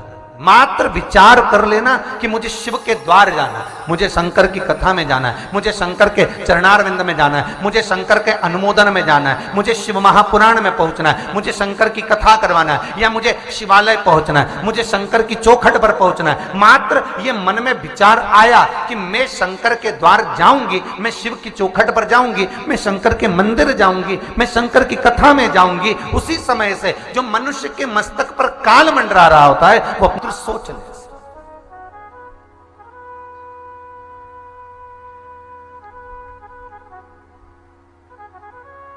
भाई हमारे पुराण तो यहां तक कहते हैं कि 5 बार मुख से काशी काशी बोल लो तो भी काल पीछे हट जाए। मतलब वही हो गया ना कि हमारा मन भगवान की चरणारविंद में पहुंच गया, हमारी चित्तवृत्ति भगवान शिव की ओर चली गई। अगर हमारे मन में अगर विचार केवल इतना सा आ गया कि हमें शिव की कथा सुनना है, हमें शंकर का अनुमोदन करना है, हमें शिव महापुराण का रसतत्व ग्रहण करना, उतने में भी शंकर मिल गया, उतने में भी काल टल गया। और फिर आग लगाकर सब तीसरे के दिन लीप पोत के कहाँ पे, शमशान में मटकी रख के, एक कुल्हड़ में चाय, अभी तक गिलास में पीती थी अब मट्टी में, एक कुल्हड़ में दूध, एक बहू ने आवाज लगा के काई, वो वाली होटल का समोसा ले जाना। होटल ससुर जी को अच्छा लगता था, सास को हमारी जलेबी अच्छी, वो भी ले जाना। सब कंडा जला के होम वोम छोड़ दी, चल दिए। छोटा सा बच्चा चिल्ला के बोला, पापा पीछे दादाजी आ गए। जो पलट के देखा तो ये कुत्ता सब खा गया। सब अब कुत्ता में दादा ढूंढ रहे हो तो दादा में ही दादा को ढूंढ लेते।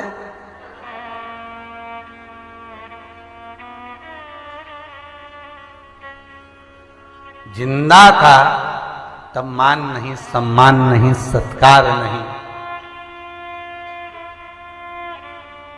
आदर नहीं। इस लॉकडाउन में सबसे ज्यादा दुख हुआ है बहुओं को।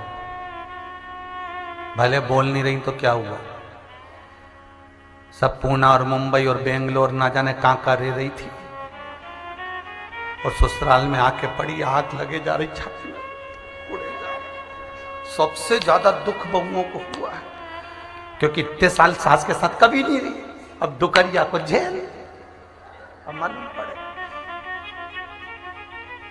और कई कई बहुआ तो इतनी चतुर की लैपटॉप लेके अपना कमरा में बैठी हो, मम्मी से, मम्मी ऑफिस का काम चल रहा है।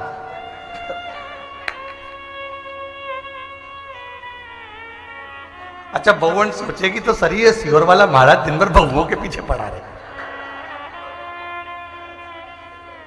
अच्छा पीछे तो हम सासों के भी पड़ जाए रे, पर दिक्कत यह है कि इनका तो जाने का समय, अब ऐसे जाने के समय में इनको सुधारो तो कई मतलब बताओ छमलदारी का है? अब इनका तो जाने का समय, और इनको अगर सुधार भी दिया तो ये कहीं ऊपर जाके अच्छी करेगी, तो इसलिए तुमको सुधारना, इनसे तो मतलब ही नहीं। ये तो चली, तो अभी इनसे क्या मतलब रखे थे, इनको सुधारो। सुधरना तुमको है, क्योंकि कई बूढ़ी बूढ़ी माताएं कहती हमारी जिंदगी तो निकल गई बेटा, अब थारी बारी है, बस उसी को संभल के चलना है कि अब बारी तुम्हारी। वो कहे आधी कमरिया पे साड़ी, आई आंटी की बारी, अब बारी तुम्हारी, अब तुम्हारा नंबर है, अब साध लो।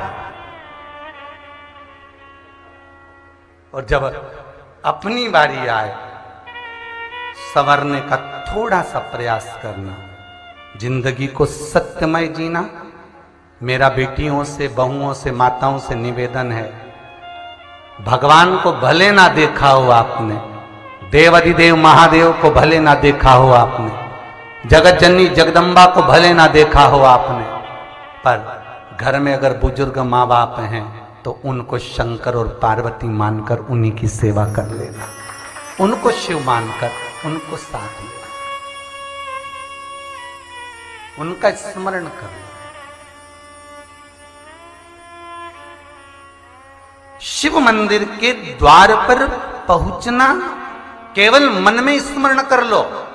और आपसे निवेदन एक बहुत सुंदर, आप किसी भी यात्रा पर जाएं, आप कहीं पर भी जाएं, तीर्थ जाएं, चाहे बहन के घर जाएं, भाई के घर जाएं, बंधु के घर जाएं, घर पे जाने से पहले आपके मन में ये आना चाहिए कि मैं जिस गांव में जा रहा हूं वहां का जो भी शंकर मंदिर प्रसिद्ध होगा, जो भी शिव मंदिर श्रेष्ठ होगा, उसका दर्शन करूंगा।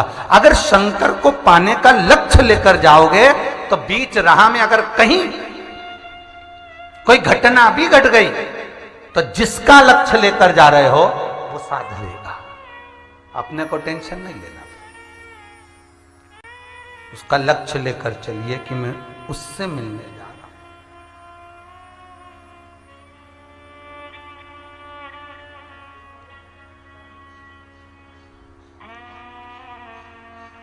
हम जब परमात्मा से मिलन का लक्ष्य लेकर चलें तो शिव मिलता जरूर। शंकर मिलेगा। और जिस समय मेरा देव अधिदेव महादेव आपके सम्मुख में हो और आपकी चित्त वृत्ति उसके चरणारविंद में हो तो जीवन का रस तत्व आप रूप मिल जाएगा। स्कंद पुराण कहती है कि केवल विचार कर लेना कि मुझे शंकर के द्वार जाना है तो काल टल जाता है, काल टल जाता है।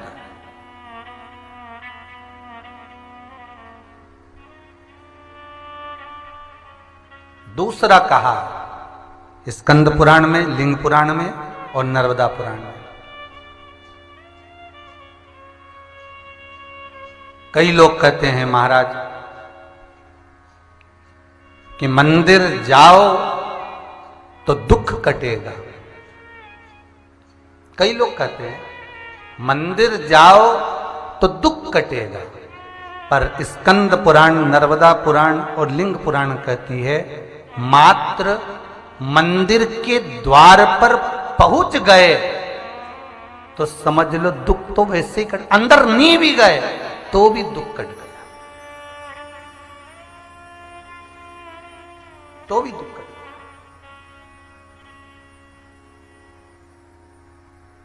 हम कहते हैं ये कुबेरेश्वर महादेव की जो धरा है, बाबा साल भर के अंदर तो यहां बैठ जाएंगे। विश्वनाथ स्वयं कुबेर भंडारी, भंडार भरने वाला स्वतः यहां बैठ जाएगा। पर इस कुबेर भंडारी की धरा पर इतना जप तप अनुष्ठान चलता है कि यहाँ का एक एक कंकर शंकर है। हम बस अगर कोई आ भी गया, उसने मनोकामना भाव से, चित्तवृत्ति से, मन से जो यहाँ मांग लिया, इतना तो विश्वास है मुझे बाबा पर कि वो दूसरी बार ये कहने के लिए ही आता है कि गुरुजी हमारा ये काम हो गया। इतना विश्वास मुझे मेरे शंभू पर है। और उतना ही विश्वास आपके भीतर होना चाहिए जिस कार्य के लिए आप आए हो। आज अगर अड़ुकिया परिवार श्री सालासर बालाजी की कृपा से कथा करवा रहा है, अड़ुकिया परिवार अगर कथा करवा रहा है तो उसको ये विश्वास होना चाहिए कि आपने कथा किस लिए कराई है। और अगर शंभू पर आपका विश्वास इतना अटल है, इतना प्रबल विश्वास है, तो बाबा आपके कार्य सफल करेगा।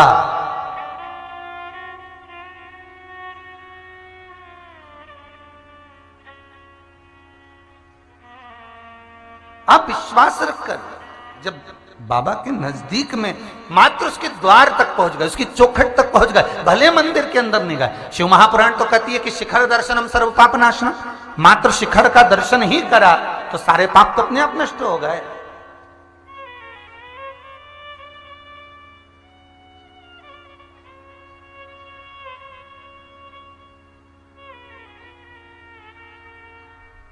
मात्र शिखर का दर्शन ही कर लेने पर सर्व हमारे पाप जितने हैं सब नष्ट हो जाते, मात्र शिखर का दर्शन।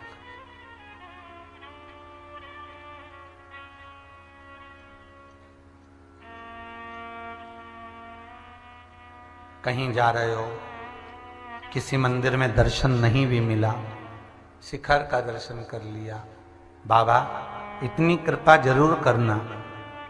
हो सकता है कि मैं किसी काम से उज्जैन आई हूं और नहीं आपके दर्शन करने आ सकी, पर बाबा इतनी करुणा जरूर करना कि एक बार आपका दीदार, आपका दर्शन हो जाए।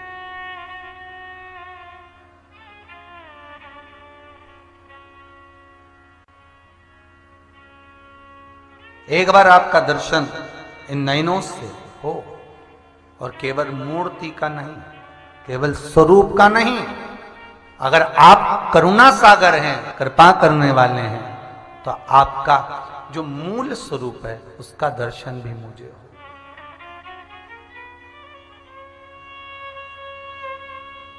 मनुष्य की देह मिली दो कारणों से, एक कर्म का भोग भोगने के लिए जो पूर्व में करके आए हो, और दूसरा एक पूर्व में जो कर्म करा उसका भोग भोगने के लिए मनुष्य की देह मिली, और दूसरा मिला है भगवान का भजन करने के। पर जिस दिन से पैदा हुए, जिस दिन से जन्म हुआ, उस दिन से बस भोजन में लगे हैं। भेजा था भजन के लिए, लग गए भोजन में। 3 बार भोजन, भजन 1 बार, और उसमें भी उलझन आती है बार। भजन करने बैठोगे, सारे काम उसी समय पर याद आएंगे, उसी समय पर। हमें तो कई बार ऐसा लगता है कि जब पूजन करने बैठते हैं तभी सारी इंद्रियां खुलती हैं, तभी। देखना जरा दूध रखा है, देखो जरा ध्यान रखो, जरा वो देखना सब्जी वाली लाई हो तो गिलकी ले लेना और हरा धना अलग से डलवा लेना।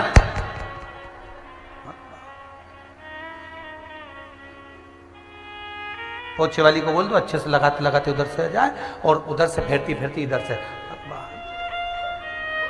सारी इंद्रियां उसी समय पर खुली हैं जिस समय आप सेवा करने पूजन करने के लिए बैठे हो महाराज,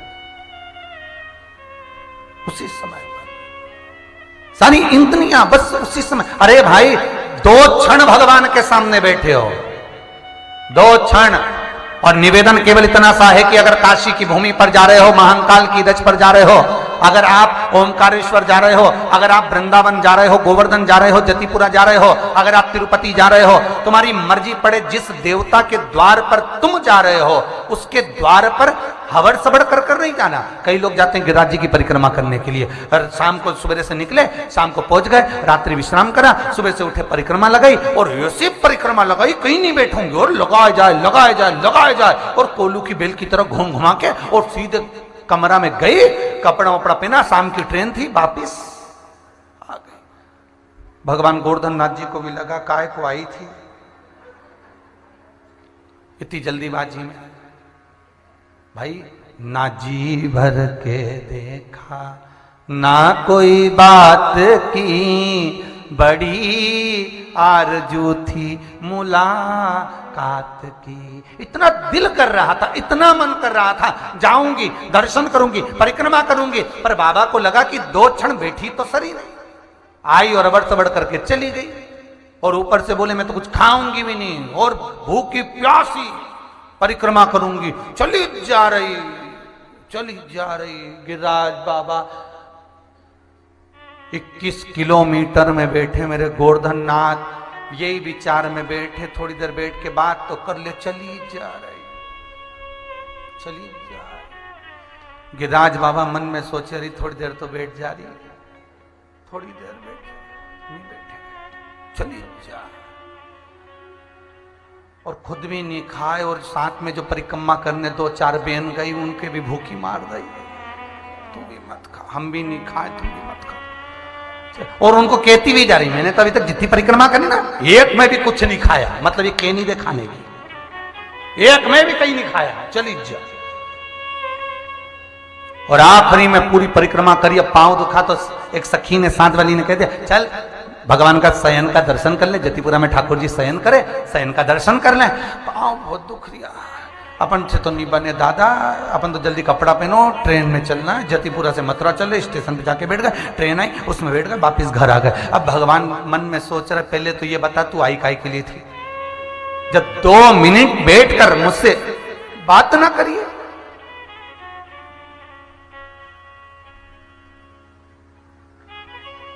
जब 2 मिनट बैठकर तुम मेरे से चर्चा ना करिए तो क्यों आए? आप ओमकारेश्वर जा रहे हो, भले मंदिर में मत बैठो, ओमकारेश्वर की जितनी जगह है भले मंदिर के बाहर चले जाओ, मंदिर के बाहर से भी बाहर चले जाओ, जहां जगह मिल जाए एकांत में बैठ जाओ, है तो उसी की नगरी, उससे चर्चा करो। उज्जैन में जा रहे हो, जरूरी नहीं है कि महाकाल के मंदिर के अंदर ही बैठो, जहां मर्जी पड़े वहां बैठो, है तो वही कंकर शंकर। छिपरा का एक एक तट पर एक एक कंकर है तो शंकर है। काशी में जा रहे हो तो अभी मुक्त नगरी में जहां मर्जी पड़े वहां बैठ जाओ, और उससे 2 क्षण बैठकर बात करो। बाबा बहुत समय के बाद बुलाया, आपसे निवेदन है मेरे भोलेनाथ, तू देते रहना, मैं आते रहूंगी, तू करुणा करने में कमी मत करना, मैं आने में कमी नहीं करूंगी। परंतु इतना लंबा समय हो गया, बहुत समय के बाद ना जाने कितनी जिंदगी निकल गई, जीवन निकल गया, बचपन गया, जवानी गई, हम सब दूर भटक लिए, आखिरी में शिव की शरण में आए। तो भोलेनाथ जी से कहना, जब सब कुछ हार गई, सारी दुनिया से हार गई, तब तेरे पास में आई हूं। अब मुझे बिसराना नहीं भोलेनाथ, अब तो तेरे चरणार विंद में रखना। ये व्यापार में दिक्कत आ रही है, व्यवसाय में तकलीफ आ रही है, या किसी न किसी रूप में कोई ना कोई कष्ट आपको लग रहा है। जब मकर राशि में सूर्य प्रवेश करे, मकर संक्रांति के दिन, उत्तरायण जब सूर्य के भाव प्रवेश करे, तो अवधूतेश्वर महादेव का नाम लेकर काली तिल्ली और किसी भी वृक्ष की 5 पत्तियां ले, एक बमूल का कांटा लेकर, और आप दुकान में से उतार लो चाहे शरीर पर से उतार लो, उसको ले जाकर किसी भी चौराहे पर उसको पटक दी। चौरस्ते पर नहीं डाल सकते तो बहते हुए पानी में डाल दी। बहता हुआ पानी ना मिले तो पीपल के वृक्ष के नीचे डाल दी। बहुत भटक लिया मैंने,